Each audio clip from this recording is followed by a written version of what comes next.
still alive.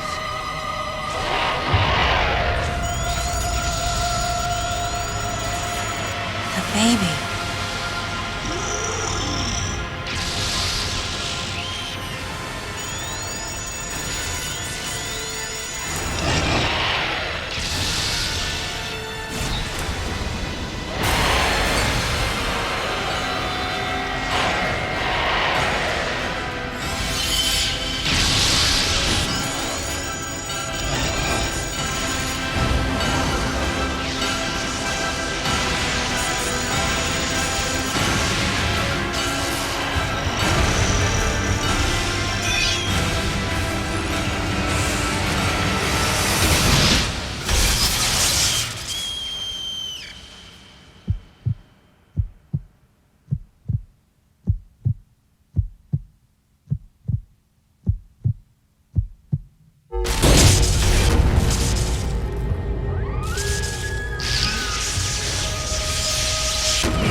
Mother, time to go.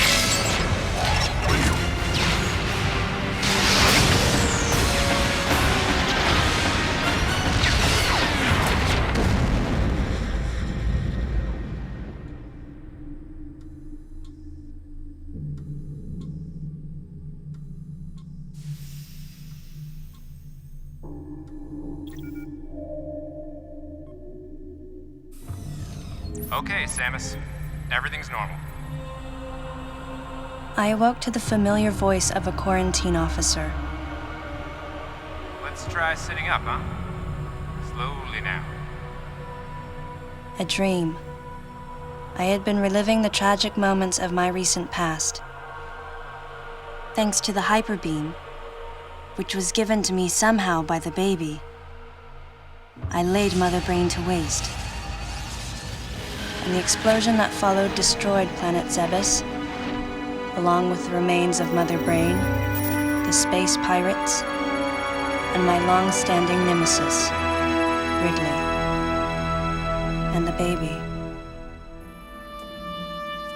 Come on, Samus. Let's go next door.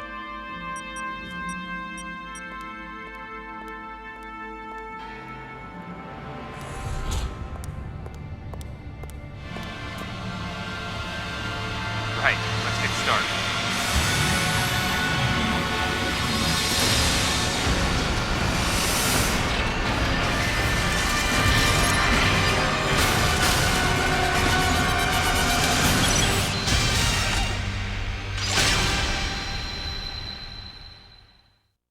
Ready for a quick test, Samus?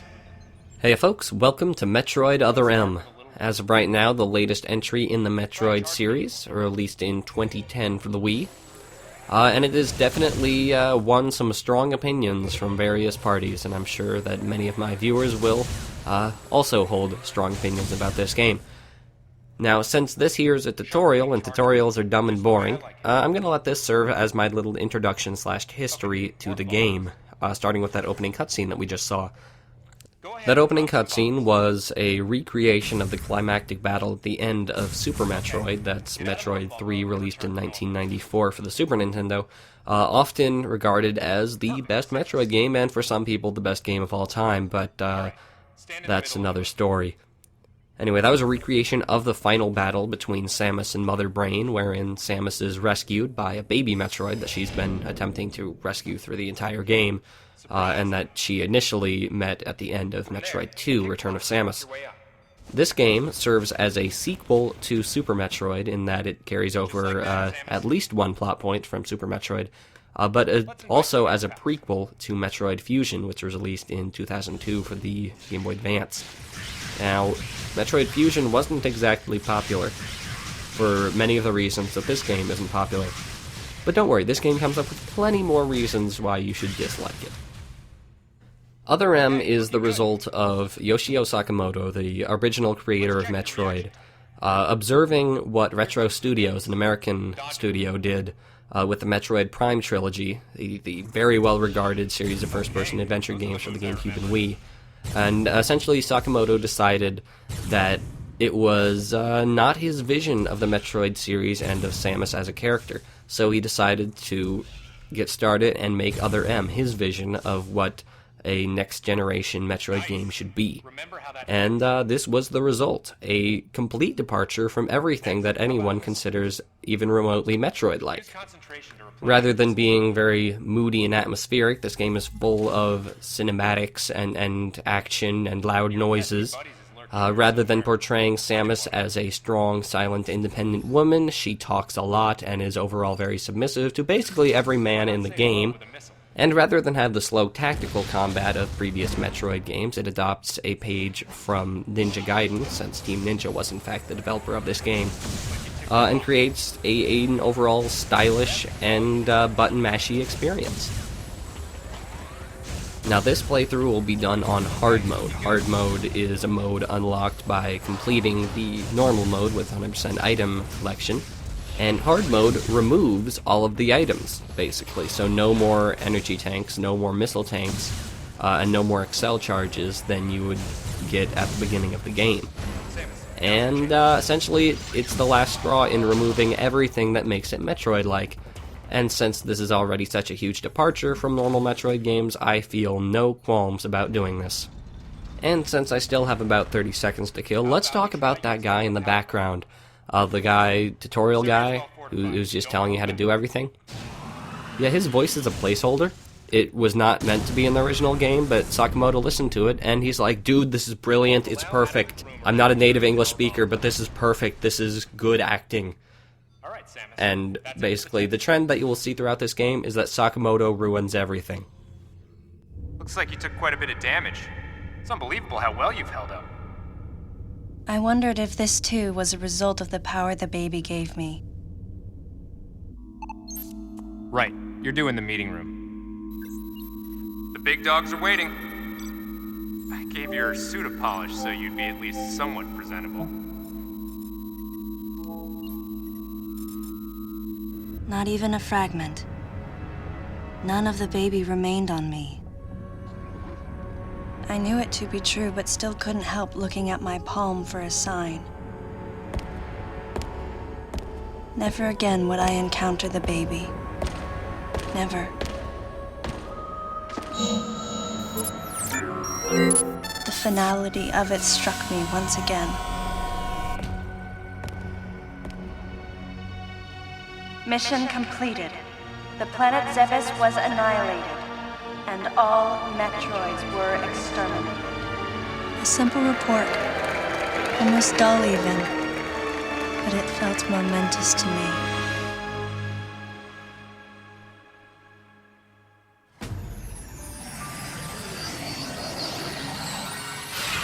I don't know how much time passed since then. Days went by in their quiet way, and people's recollections of Metroids and space pirates grew nebulous over time, relegated to a past concern of the galactic communities. Nothing more than a faded memory. Codename Baby's Cry. A common SOS with the urgency of a baby crying. The nickname comes from the fact that the purpose of the signal is to draw attention. The signal was coming from a remote part of space. I altered the course of my ship as if this detour had already been part of my flight plan. Baby's cry. It was as though it was crying specifically for me.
Galactic Federation, huh?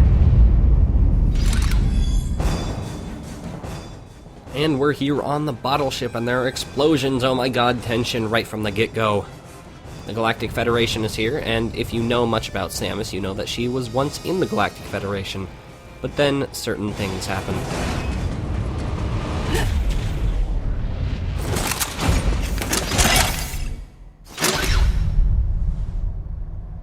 Ah, fancy meeting you here, princess. Remember me? Anthony. There's only one person who calls me princess. And that person is Anthony Higgs of the Galactic Federation Army. Haven't seen you since that last mission. Hey, and your buddy's here too. Adam Malkovich, a general in the Galactic Federation Army. Not only a trusted confidant, but also my former superior officer. Yes, there was a time when I was enrolled in the Galactic Federation Army. And then I was young and inexperienced.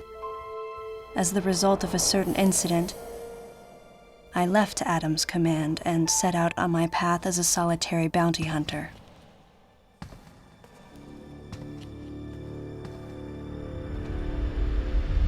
What are you doing here?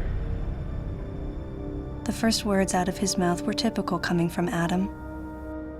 To answer his question, I recounted the details of what had brought me to this place, and then I asked what circumstances led the Federation here. That information is not for an outsider. The word he so obviously chose, outsider, pierced my heart.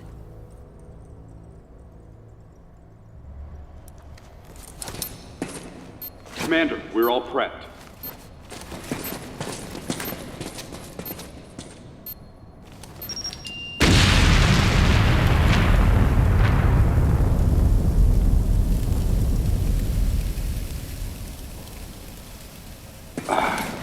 No dice.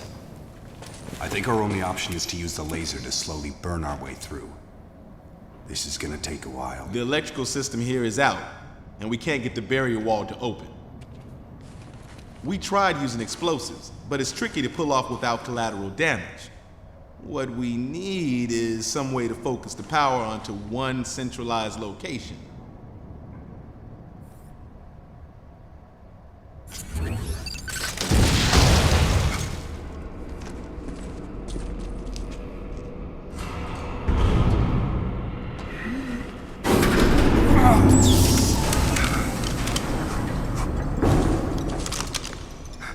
Let's go.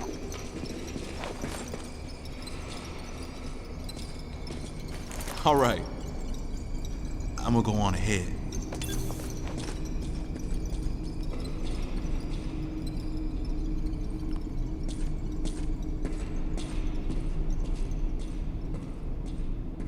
Adam hadn't authorized it, but I decided to remain on site for the sake of the others. And here we have a wonderful mechanic, authorization. In most Metroid games, Samus has some sort of accident where she loses most of the items that she collected in previous games. Here, rather than losing them, she decides not to use them because her former commanding officer implied that he wasn't really happy about her using them. Now, the idea is that they had some sort of disagreement in the past, and Samus feels guilty about it. You know, she was, for some reason, unsubordinate and feels bad and wants to make it up to him or show that she has grown as a person and can take orders. But, one, she's an independent bounty hunter now. She doesn't have to listen to anybody. And two, she has never really listened to anybody ever before. She has cooperated with people while using her full array of weaponry, like in Metroid Prime 3, but it's very much against her character to decide to limit herself based solely on what some other guy wants. And it's gonna get worse from here on out. There will be times when an item would be very, very useful. but she opts not to use it because Adam has not explicitly told her to use it. Now, those of you who played Metroid Fusion will be familiar with Adam Malkovich. Adam appeared in Metroid Fusion as a computer AI kind of dude. He was essentially, he died and his brain was turned into a program somehow. I'm not really sure on the science, but whatever, it's a sci-fi thing, they can do that. And essentially, he was a computer that operated navigation rooms that would stop you and tell you exactly where to go, and overall made Fusion the most linear entry in the series up until Other M came out. So people didn't really like Adam in Fusion, and people don't really like him in this game either. So why did they bring him back? Well, basically, there were two options to give Samus a father figure. It was either Adam Malkovich or Old Bird, an ancient Chozo that helped train her when she was living with the bird people on planet Zebes. But this game didn't explore Old Bird so much because A, it was explored in the actual canonical Metroid manga, and B, they wouldn't be able to shove that between Super Metroid and Fusion, so they chose Adam. As for that black guy, Anthony Higgs, who popped up, he's basically the best character in the game because he is the stereotypical black guy from any sci-fi original movie. And he's a lot of fun. He's not a deep or interesting character, but he's a lot of fun. He seems like he's wallowing in the sheer ridiculousness of the story, which is great. It really helps from how everyone else does it completely straight-faced. Higgs basically seems to me like an older brother figure, and essentially he's the person that Samus actually leans on rather than Adam, because Adam's a giant dick. And when Anthony was originally introduced, it was like in the first trailer, it had that clip of him taking up his mask and saying, "Remember me?" And nobody knew who the hell he was because he had never appeared in anything before. Not in the series, not in the manga, not in anything. So no, nobody remembered him.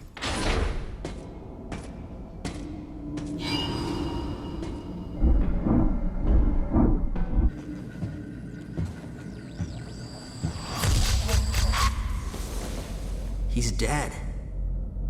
Someone or something attacked him.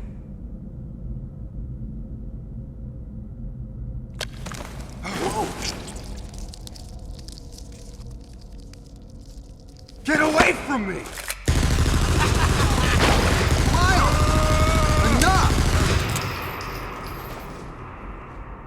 It was obvious that there was some pervasive danger throughout the facility. I didn't know what had brought Adam here, but I did know that cooperation was imperative if we were to restore safety. Adam, listen to me. Clearly, this facility is in complete disorder. It might be too dangerous for your men to go alone. That's why I've... Look at that! They're coming out of the wall! Right, stay calm. What is... Look out! Everyone back!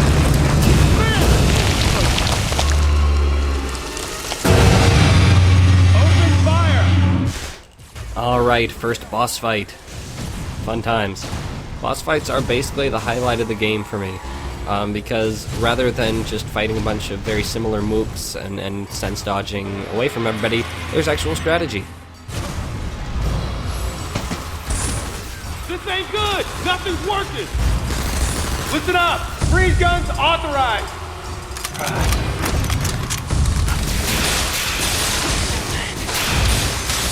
Sam, I'm authorizing missile use! You know, Adam, just FYI, I have an ice beam actually with me right now. I could use it to help freeze and then like blow it up with my own missiles, and like your dudes could get out of the way and out of danger. But okay, yeah, whatever. You're the boss. Anyway, Mr. Purple People Eater here. He has one eye, and if you've ever played a video game, you know that the best thing to do is to shoot the eye. Ta-da. Concentrate fire in a single location and freeze that thing!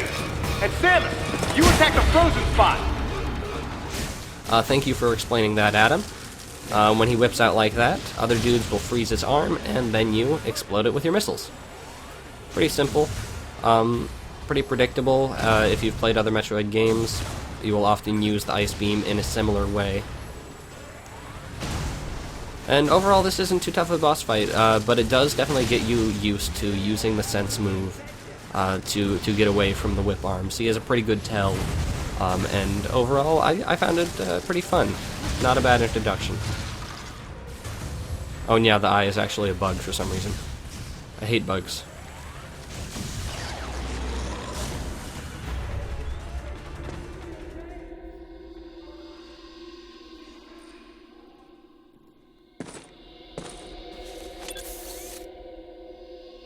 Samus, looks like I'm gonna need to ask for your cooperation on this mission, but I'm also gonna have to ask that you follow my commands. You don't move unless I say so, and you don't fire until I say so.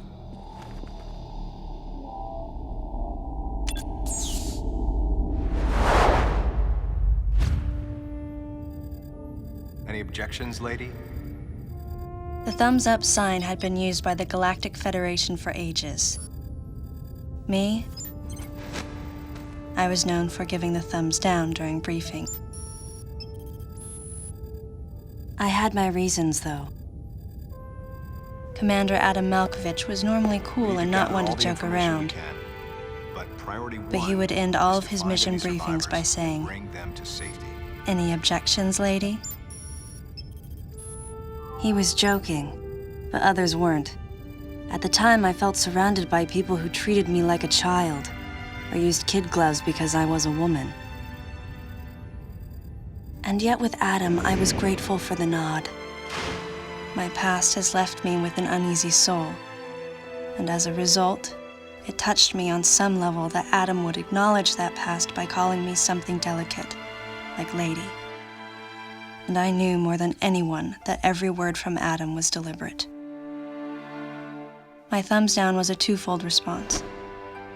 A sign of derision at being called a lady, and a signal of my complete understanding of the mission orders. The other soldiers were always willing to support me with easy smiles despite the fact that I clearly had so much yet to learn. Among them was Anthony.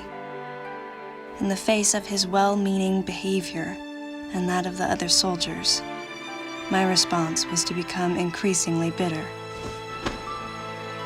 I was a child, always with something to prove, a chip on my shoulder.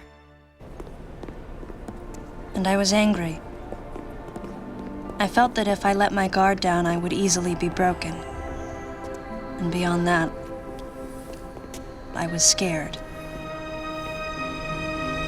But even in the naivete of my youth, I could see in Adam's joking manner how close he felt to me.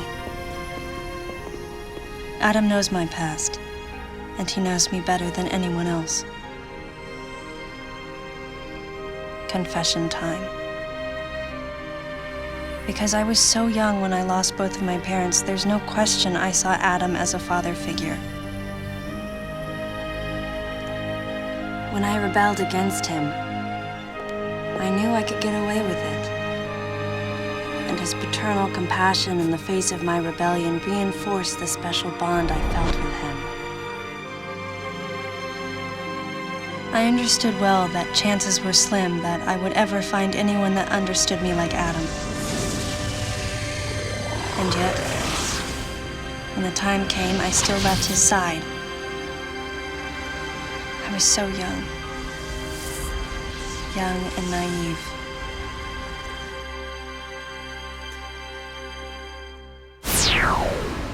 Exactly what transpired here on the bottle ship is still uncertain. Here's what we do know. The equipment we thought had been destroyed is operational again. And we've seen casualties attributed to an unidentified and lethal creature. The situation is critical. We need to gather all the information we can, but priority one is to find any survivors and bring them to safety. Consider this site extremely dangerous. Be careful as you make your sweeps. And there's one problem. The wireless interference in this facility is all-pervasive. Your comm systems are useless. As a result, communication channels will be limited to the facility's navigation booths. Well then, Lyle, investigate Sector 1 and show a little restraint with the explosives. Gotcha. Maurice, you cover Sector 2. Repair any equipment you come across. Affirmative. Anthony, you're Sector 3.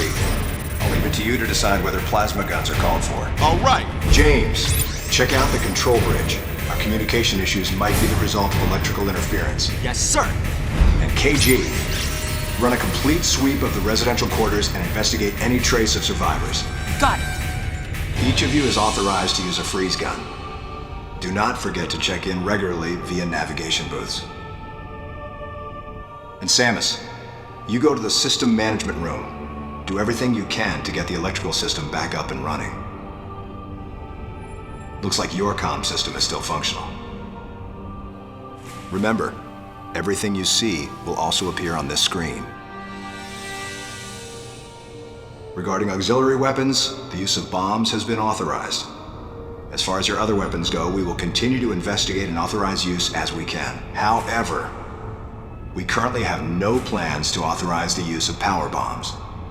As you know, they have the ability to spread a high-temperature heat wave over a large area, impacting living things, which is a nice way of saying they can vaporize humans instantly. You should be well aware of how dangerous power bombs are, and how their devastation can't be obstructed with common materials. Once the mission in the system management room is complete, I need you to report back. I'll give you your next orders then. I want you all to be especially careful as you execute your missions. That's the end of the briefing. It was the first joint mission I'd been a part of since becoming a freelance bounty hunter. And of course, it was the first time since my Federation days that I was following the orders of a commanding officer. Having received mission orders from Adam, I felt confused and strangely exhilarated at the unexpected turn of events. I responded. Understood, Adam. No objections, of course.